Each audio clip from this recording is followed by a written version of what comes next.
Merci de votre attention, madame, monsieur. L'actualité ce mardi, le nouveau projet du code pénal en débat à l'Assemblée nationale. Le test est revisité article par article, 1205 au total. La plénière ce jour, la 4e séance de la 2e session ordinaire est entièrement consacrée au document. Les précisions en début de journal. Le café Robusta en Afrique et à Madagascar en toile de fond de la 4e Assemblée générale de l'agence consacrée à la variété. Les travaux ont débuté ce matin à Lomé, couplé du 2e colloque des chercheurs à la matière. Le café Robusta, sa production au Togo, eh bien ce sera le dossier de cette édition. Enfin, la présidentielle en Côte d'Ivoire avec les premiers chiffres à 2 vitesses, 2 estimations pour le taux de participation et déjà la polémique, les appréciations tout à l'heure dans cette édition. Voilà, madame, monsieur, le sommaire, bienvenue et bonsoir à tous. Le nouveau projet du code pénal en débat donc à l'Assemblée nationale depuis ce matin. Les 1205 articles sont revisités à l'occasion par les députés en plénière. La 4e séance de la 2e session ordinaire de l'année. Félix Ndacha pour le compte rendu. Cette 4e séance plénière a été consacrée aux discussions législatives sur le projet de loi portant nouveau code pénal. Le texte doit être passé au peigne fin pour doter le Togo d'un nouveau texte qui remplace le code pénal de 1980 jugé obsolète vu les nouvelles formes d'infraction et de criminalité. Le temps est donc donné avec la présentation du rapport de la commission spéciale composée de la commission des lois constitutionnelles, de la législation et de l'administration générale et celle des droits de l'homme. Après 4 mois d'étude du document, les responsables de la commission étaient face à leurs collègues députés pour présenter les amendements apportés au document soumis pour étude. Dans son rapport, la commission a souligné avoir accordé une attention particulière au réaménagement des peines dans le souci de la cohérence qui doit exister entre la sanction et la gravité des infractions. Ceci de sorte que la privation de liberté puisse concilier la protection de la société, la sanction du condamné et l'intérêt de la victime, sans oublier la nécessité d'insertion ou de réinsertion du détenu. Pour finir, la commission relève que l'évolution de la société et son environnement ont engendré de nouvelles formes de criminalité, d'infractions qui ont été prises en compte par le projet de loi portant nouveau code pénal. Par ailleurs, il a été noté que le présent projet ambitionne de garantir la protection des institutions et des individus, d'attirer le respect de l'ordre public et des biens publics, la protection de l'intégrité morale et matérielle de la personne humaine. Aussi, le nouveau code prend-il en compte les nombreuses normes internationales dans les domaines tels que l'OADA, le droit des conflits armés internationaux en matière des armes et du terrorisme international. Pour cette première journée, les élus sous la présidence de Dama Dramani, président de l'Assemblée nationale, en présence du ministre de la Justice et des Relations avec les institutions de la République, se sont essentiellement consacrés au débat général sur le projet de code. La séance reprendra le jeudi 29 octobre avec l'étude particulière avant le vote du nouveau code pénal. Voilà une séance qui se poursuit donc. Nous l'annoncions en titre hier. Il débute ce matin donc à Lomé des travaux de la 4e Assemblée générale de l'agence des cafés Robusta d'Afrique et de Madagascar. Dans la foulée, on va s'intéresser ce soir à la production de cette variété de café Robusta au Togo. Mais d'abord, la rencontre couplée du 2e colloque pour les chercheurs, la cérémonie d'ouverture et d'Emsesou. Avec ses 25 pays producteurs de café, l'Afrique se trouve être la région qui abrite le plus grand nombre de fournisseurs de ce produit. L'activité nourrit plus de 12 millions de familles dans les zones rurales. Et c'est essentiellement la variété Robusta qui est cultivée. Elle contient un taux élevé de caféine avec un arôme agréable. Aujourd'hui, la production est en perte de vitesse en Afrique. Elle est inférieure à 900 000 tonnes contre 1,3 million de tonnes par an jusqu'à la fin des années 80. Des réalités qui nécessitent des actions urgentes pour la relance de la filière caféière et la promotion du Robusta. C'est l'objectif assigné à ces assises de Lomé qui regroupent chercheurs et producteurs du café réunis pour cette 4e Assemblée générale de l'Agence des cafés Robusta d'Afrique et de Madagascar, ACRAM, et du 2e colloque scientifique des chercheurs sur le café Robusta. D'abord, l'Afrique de l'Ouest particulièrement produit le café Robusta. Et le café Robusta a un marché porteur. Il est utilisé dans les mélanges. Il est aussi dans le café soluble. Donc le café Robusta a sa part de marché. Nous devons quand même promouvoir ce café pour la simple bonne raison que le café arabica est beaucoup plus consommé, tandis que c'est un café doux. Donc le café Robusta qui est un café quand même qui vient, qui est un café robuste. Donc une tasse déjà est assez fort. Donc naturellement, dans le cadre de l'offre et la demande, donc pas de moment où il y a plus de consommation du côté de l'Arabica, alors le prix doit être plus élevé, parce que le prix de l'Arabica est plus élevé que le prix de Robusta. Donc nous devons tout faire pour ne pas quand même que le Robusta soit pénalisé par ce marché quand même qui est assez bon actuellement. Les défis sont énormes. Ils vont de la quantité et de la qualité de la production en passant par le financement et la transformation. Le constat est clair, on assiste aussi à un vieillissement des producteurs. Tous ces acteurs du monde caféier prennent de nouveaux engagements. Il s'agit entre autres de rester ensemble afin de promouvoir la variété Robusta. Je pense que le défi majeur dans nos pays en Afrique, c'est avoir des organisations de producteurs efficaces. D'abord, dans un premier temps, ça leur permet de faire des achats groupés pour les intrants, donc ça va revenir moins cher au lieu de faire individuellement. Dans un deuxième temps, ça leur permet de mettre toute leur production ensemble et faire une meilleure commercialisation. Au Togo, près de 20 000 familles vivent de la production caféière avec un taux de contribution au PIB de l'ordre de 1,2%. Sa production tourne autour de 9 000 tonnes et des actions concrètes sont menées pour redynamiser le secteur. À partir de 2013, un coup d'accélérateur a été donné à la relance des deux filières à travers la mise en œuvre des actions du projet d'appui au secteur agricole PASA et les formations en école d'entrepreneuriat agricole Farmer Business School, appuyées par le programme de développement rural, y compris la vertu de la coopération allemande GIZ. Les différentes actions entreprises ont contribué au remodélage et au renforcement institutionnel des principales entités intervenant dans les filières café et cacao. L'UTCC et le Centre de recherche agronomique en zone forestière fournissent, dans le cadre du PASA, du matériel végétal performant aux producteurs pour la régénération et l'extension des exploitations. Avec une production mondiale qui gravite autour de 8,6 millions de tonnes, le monde aura besoin d'une production supplémentaire de 2 millions de tonnes. La consommation mondiale atteindra 10,6 millions de tonnes en 2020, alors les producteurs doivent redoubler d'efforts pour augmenter l'exportation. À cette Assemblée générale de Lomé, des producteurs et groupements ont été primés pour leur engagement et leur dévouement à faire développer le secteur.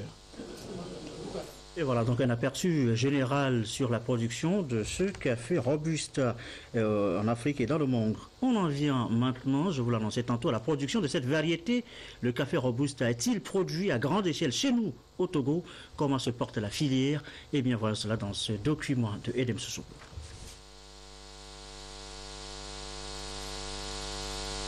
C'est depuis les années 70 que le café Robusta a été introduit au Togo. C'est une variété cultivée essentiellement dans 6 zones à travers le pays. Près de 20 000 ménages vivent de cette production. Mis en terre, le café Robusta a besoin d'au moins 1600 mm3 d'eau par an pour son évolution. On a essayé de chercher à comprendre pourquoi cette particularité. C'est la caractérisation des zones de production. Donc, cette variété se produit dans 6 principales zones au Togo. Il y a la zone de Daï, la zone de Kloto. Quand on dit Kloto, souvent on le lie en même temps avec Ekwele. Kloto Kwele, Daï, Amou, Akoso Plateau, Akebu et dans la Délé. Le café togolais fait partie des plus prisés de par le monde. Ceci compte tenu de sa zone de production. Certaines règles sont à respecter pour que le Robusta puisse bien se développer et ne perde pas sa qualité et sa saveur après sa récolte. En post-récolte, tu peux bien entretenir ta plantation, bien récolter. Mais si les opérations post-récolte ne sont pas bien respectées, vous allez avoir du café de mauvaise qualité. Et l'élément dangereux, c'est généralement le cratoxine qui rentre dedans si le séchage n'est pas bien fait. Donc, ce qui fait qu'on a formé les producteurs sur les techniques de séchage, sur des clés surlevées. L'entretien de la plantation est tout aussi important. Le producteur doit assurer un nettoyage régulier de sa plantation. Celui qui respecte l'itinéraire technique il doit faire au moins 3 nettoyages par an. Il peut faucher avec la machette ou sarcler une fois avec la roue. Maintenant, il y a une opération capitale que nous appelons les gourmandages. Il doit enlever chaque 2 mois les gourmands sur les tiges pour permettre aux fruits de grossir. En termes de difficultés, aujourd'hui, avec la dégradation de l'environnement, la quantité d'eau nécessaire à cette variété diminue d'année en année. Donc, ce qui fait que la productivité a baissé. Également, il y a le facteur engrais. Le Togo reprend actuellement. Nous avons connu une période extrêmement difficile de 25 à 30 000 tonnes par le passé. On est tombé assez bas, autour de 8 à 9 000 tonnes. Maintenant, on remonte. Donc, progressivement, avec le soutien et la volonté de l'État togolais aujourd'hui, on peut quand même réussir à atteindre les objectifs tant recherchés, celui de faire au moins d'ici là 30 à 40 000 tonnes de café. L'industrie mondiale du café se tourne vers le continent noir qui a encore d'énormes potentialités agricoles. Néanmoins, les producteurs africains font face à la concurrence des pays asiatiques. Pour s'en sortir, les producteurs togolais, à l'instar de ceux des autres pays africains, se mettent beaucoup plus en groupement. Et sur un tout autre registre maintenant, comment utiliser les statistiques pour planifier le développement? Le cas de l'environnement nous intéresse précisément ce soir et ce, à la faveur d'une rencontre ouverte ce matin à Lomé. Le thème retenu, les enjeux, défis du développement. Les explications, Gérald Agoudou, Joël Aziadapou. Joue un rôle important dans l'élaboration des stratégies et programmes de lutte contre la pauvreté et le développement durable. Leur utilisation est primordiale lors des phases de conception, mais aussi de mise en œuvre des politiques environnementales. Toutefois, nombre de pays en développement n'ont toujours pas les moyens de produire, d'analyser et de faire usage des données statistiques pour soutenir le développement. D'où la tenue à Lomé de ce forum de haut niveau consacré aux statistiques environnementales au Togo. On a voulu que les experts, les décideurs puissent échanger de façon à donner encore plus une visibilité aux statistiques environnementales, de façon à ce que nous puissions attaquer les objectifs du développement durable qui s'imposent à nous dans les prochaines années. On est ici pour aider le gouvernement du Togo d'avoir tous les producteurs et utilisateurs sur les statistiques de l'environnement dans une même place pour discuter les problèmes de l'environnement, les besoins au niveau statistique et comment on peut faire améliorer la situation auprès de la situation avec les indicateurs sur les ODD vont donner plus de demandes sur les statistiques de l'environnement aussi. Le ministre de l'Environnement et des Ressources forestières a rappelé l'importance des données statistiques qui constituent une composante essentielle de la planification du développement, mais aussi un outil de taille dans la prise des décisions pour lutter plus efficacement contre les changements climatiques, l'érosion côtière et la désertification. Le forum sur les statistiques environnementales aujourd'hui s'avère nécessaire dans la mesure où pour l'atteinte des objectifs de développement durable, nous avons besoin d'informations fiables, précises, qui permettent à l'État justement de mieux orienter sa politique. C'est ce qui justifie aujourd'hui la tenue de ce forum de haut niveau. Ce forum de 2 jours, placé sous le thème « Enjeux et défis pour le développement durable », a été aussi marqué par une présentation du programme national de renforcement des capacités et de modernisation de l'État pour un développement durable. L'environnement encore et ce grand rendez-vous sur les changements climatiques, la COP 21, que pensent les jeunes du phénomène, leur engagement sur la question, la jeunesse francophone se prononce et c'est dans un livre blanc. Il a été présenté ce mardi en conférence de presse à Lomé. Lucassi et Serre Laclé. À quelques semaines de la conférence des partis COP 21 à Paris, la jeunesse togolaise s'active pour faire entendre sa voix à ce rendez-vous consacré à la lutte contre le réchauffement climatique. C'est l'association Le Parlement national de la jeunesse pour l'eau du Togo, PNJE, qui est à l'œuvre. Pour impliquer et accompagner la jeunesse sur la question du changement climatique, cette association a élaboré un document qui fait l'état des lieux de l'engagement de cette couche sociale dans le développement durable. Ce document dénommé le Livre blanc national est ici présenté.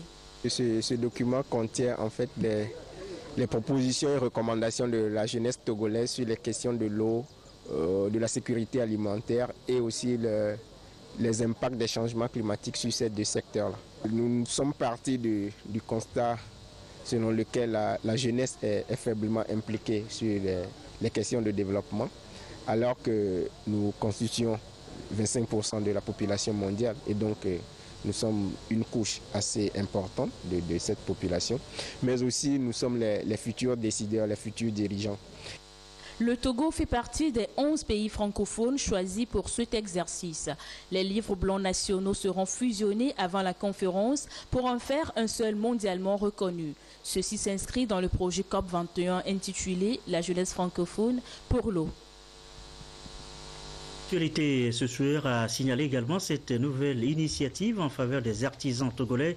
Un système d'information pourrait davantage les renseigner sur les opportunités sur le secteur et surtout en termes d'emploi. Les précisions, Emmanuel Adjaklo, Antoinette Omavovo. Il est reconnu aujourd'hui que le secteur de l'artisanat regorge de beaucoup de potentialités. Une étude récente du gouvernement togolais montre que ce secteur occupe 18% du produit intérieur brut PIB et contribue à la réduction de la balance de paiement à hauteur de 20%. Mais la même étude démontre que, par manque d'informations, les artisans togolais ne sont pas tous reconnus et enregistrés à la Chambre régionale des métiers. Pour réorganiser ce secteur, le gouvernement a mis en place un système d'information appelé SIA. Et l'une des actions que nous avons eu à mener, c'est doter le secteur d'une politique de développement artisanal. Également, vous savez que nous avons initié beaucoup d'actions d'accompagnement technique, de renforcement des capacités des acteurs notamment les artisanes, les artisans, et également nous leur facilitons leur accès pour les crédits qui sont adaptés à leurs besoins. Mais aujourd'hui, malgré tous ces efforts qui sont faits, il y a un constat qui est fait. Personne n'est en mesure de dire le nombre d'artisans qui existent dans notre pays. Pour la simple raison que nous n'avons pas mis en place les outils qu'il faut pour collecter, enregistrer ces données. Donc, nous avons initié depuis le 2011 ce processus pour doter notre pays d'un système d'information de l'artisanat. Nous avons été fortement encouragés par l'UEMOA qui demande que tous les pays de l'espace communautaire mettent en place ou bien accordent une importance toute particulière à un système de base de données des artisans. Et aujourd'hui, nous sommes arrivés à une phase de collecte et d'enregistrement des données. Et vous savez, il ne suffit pas juste d'avoir un système. Il faut que les données qu'on met dans ce système soient des données réelles, fiables. Et ceci nous impose de sensibiliser les artisans sur l'importance de ce système, tout ce que ça peut leur procurer comme avantage. Le SIA comprend 4 modules: l'administration, le paramètre, les données et le rapport. C'est un ensemble d'outils informatiques qui permettra aux artisans de disposer des informations en temps réel et de bénéficier des appuis des partenaires. Cette campagne de sensibilisation ainsi lancée facilitera la vulgarisation des informations nécessaires sur toute l'étendue du territoire national. Le projet SIA est financé par l'État togolais sur fonds propres. Et l'artisanat, un atout pour l'économie togolaise. Les finances publiques participent aussi. Elles font d'ailleurs, les finances publiques, l'objet d'une deuxième évaluation de la performance de la gestion qui en effet, l'objectif c'est de mesurer la qualité des réformes engagées depuis 2008. Quoi sigler, Carmel Madjiakapo. Depuis 2006, le Togo a axé sa politique économique sur l'amélioration de la gouvernance. La bonne gestion des finances publiques se trouve être un moyen efficace pour réduire la pauvreté. Des réformes ont donc été entreprises pour permettre aux différentes institutions de maintenir la discipline budgétaire. En 2008, un premier suivi a été réalisé pour mesurer le chemin parcouru. Les résultats ont permis l'élaboration d'une stratégie de réforme assortie d'un plan d'action mis en œuvre jusqu'alors. Les acteurs impliqués dans cette gestion et les partenaires techniques et financiers s'engagent de nouveau dans la deuxième évaluation selon la méthodologie PEFA, une approche qui permet de mesurer la qualité des outils de gestion des finances publiques. Cet outil a aussi un autre but, c'est d'aider à comprendre qu'est-ce qui marche et qu'est-ce qui ne marche pas dans l'organisation des systèmes de gestion des finances publiques pour pouvoir renforcer la qualité de ces outils, pour pouvoir renforcer les politiques d'amélioration des outils et au final, c'est bien entendu pour améliorer l'efficacité des politiques de développement économique et social. La bonne gestion des finances publiques est bénéfique et permet de lutter efficacement contre la pauvreté. C'est pourquoi le groupe de la Banque mondiale, la Banque africaine de développement et l'Union européenne accompagnent le gouvernement dans cette initiative.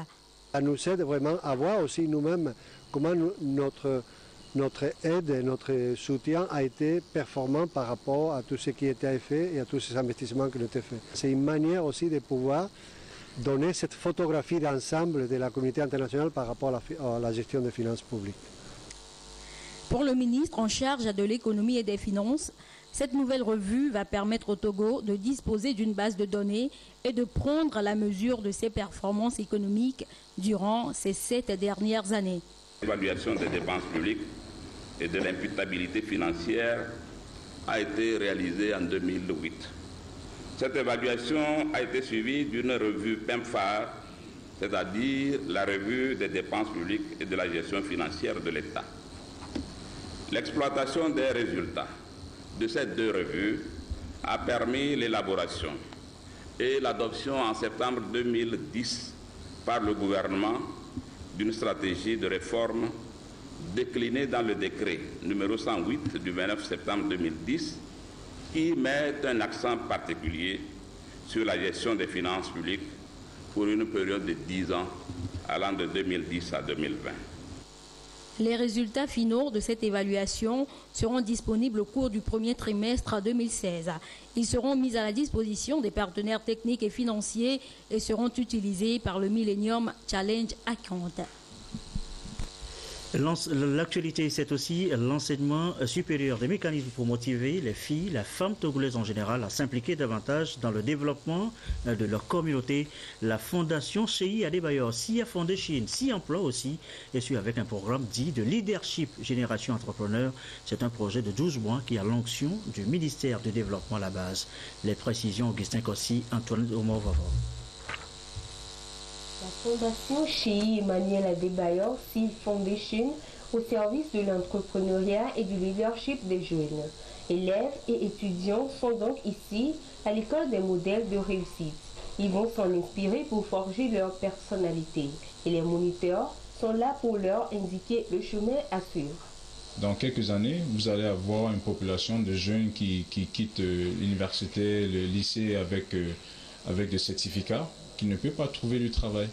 Quelles sont les répercussions de ça socialement sur les familles, sur les jeunes qui vont quitter l'école et n'ont pas de travail? Nous sommes obligés de les former en termes de mentalité, d'avoir des yeux ouverts avec l'initiative de la fondation Chéi Emmanuel Adebayor et Hobby, qui vient de Chicago, d'utiliser le modèle de formation de jeunes pour les cultiver et devenir des leaders de demain. Les modèles de réussite, le Togo en dispose selon le ministre du Développement à la base chargé de la jeunesse. Il constitue un potentiel à mettre au crédit du développement. La jeunesse est alors invitée à la culture de l'excellence pour mieux contribuer à l'émergence du pays.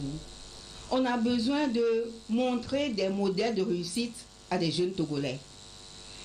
Adebayor n'est pas seul. Nous avons beaucoup de réussite, de modèles de réussite, mais également en vous. Il y a un potentiel qu'il faut développer. Et ce potentiel qui dort là, je pense qu'on vous donnera les outils pour le développer. Et ces outils-là sont tout simples. C'est des valeurs qu'il faut cultiver dans la vie. Il faut se dépasser. Il faut travailler sans cesse. Il ne faut pas se lasser de travailler. Mais c'est également l'engagement. L'engagement de faire les choses positivement. L'engagement de créer la différence.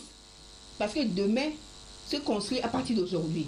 Ce programme Génération Entrepreneur de SIA Foundation est conçu et mis en œuvre en collaboration avec l'Institut américain Hobby, spécialisé dans le développement personnel et l'estime de soi.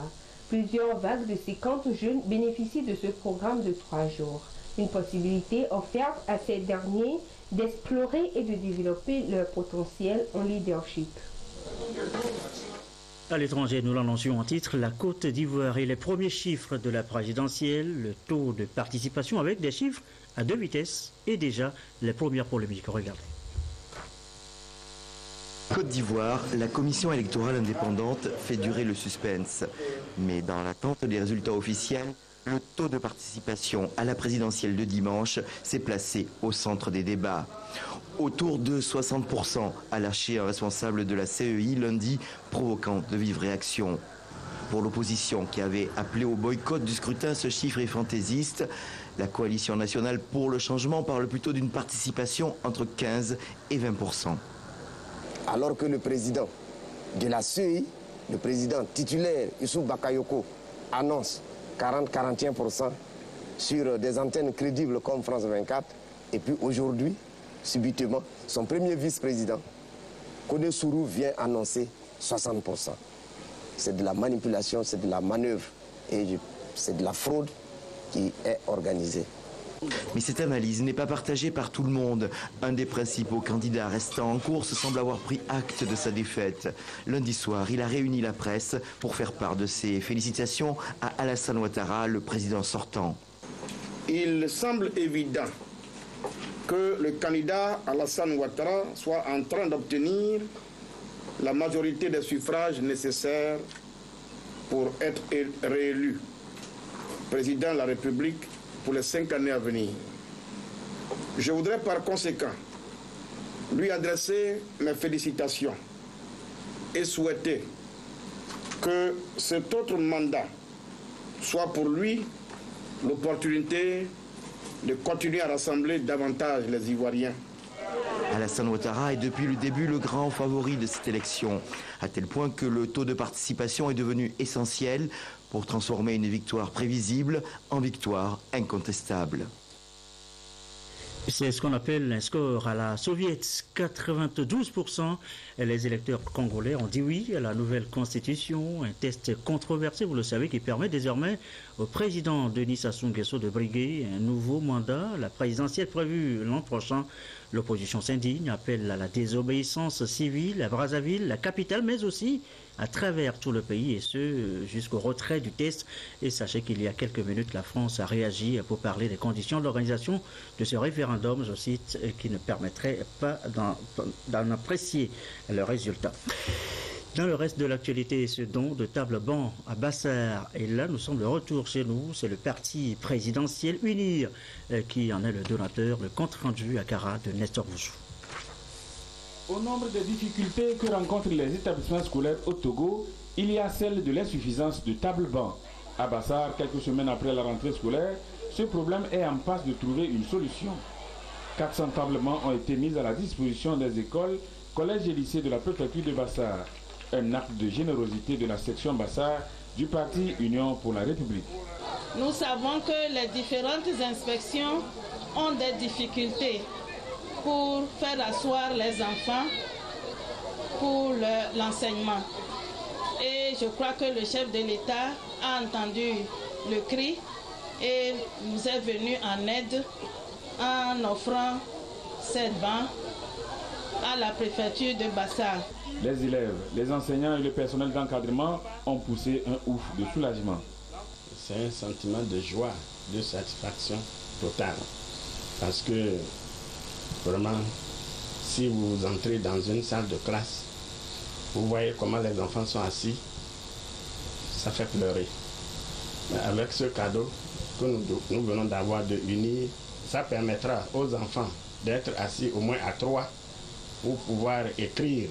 S'adressant aux élèves, les responsables du parti UNIR ont souligné que pour que ceux-ci puissent être véritablement la relève de demain, ils doivent être assidus à l'école afin d'aller de réussite en réussite durant leur cursus scolaire. De la mode pour refermer cette édition, la mode à la griffe Elima. L'édition 2015 a été lancée hier. Le Fashion Show Week Elima, le récit Rachel Aoukou.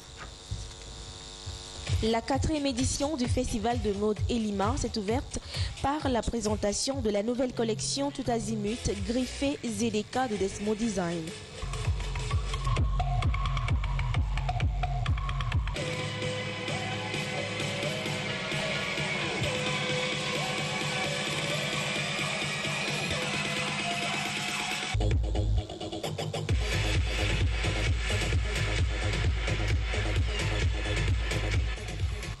véritable cadre de créativité, le festival Elima rassemble cette année 14 pays du monde autour du thème « Non aux médicaments de rue, soyons en forme pour être à la mode ». La mode, c'est toujours quelque chose de mystérieux comme ça, et puis tout le monde se dit à la maison que c'est pour les riches, c'est pas pour nous. Et cette fois-ci, on veut montrer aux gens qu'ils s'habillent tous les jours, leurs enfants s'habillent, même pour aller à l'école, tout le monde s'habille. Donc ça veut dire qu'on fait tous partie d'une même industrie et il faudrait marginaliser un peu pour que tout le monde puisse avoir accès à la mode. Pendant une semaine, ça sera vivant, il y aura des conférences, il y aura des échanges entre les stylistes, le public. L'initiative, fortement soutenue par les pouvoirs publics, offre cette année encore à tous des spectacles de mode à travers des défilés gratuits dans les rues. J'ose espérer que le festival Elima va devenir un rendez-vous annuel de la mode africaine et que ça se passera toujours au Togo. Cela doit être encouragé. Comment encourager la créativité, sinon que de porter cette créativité?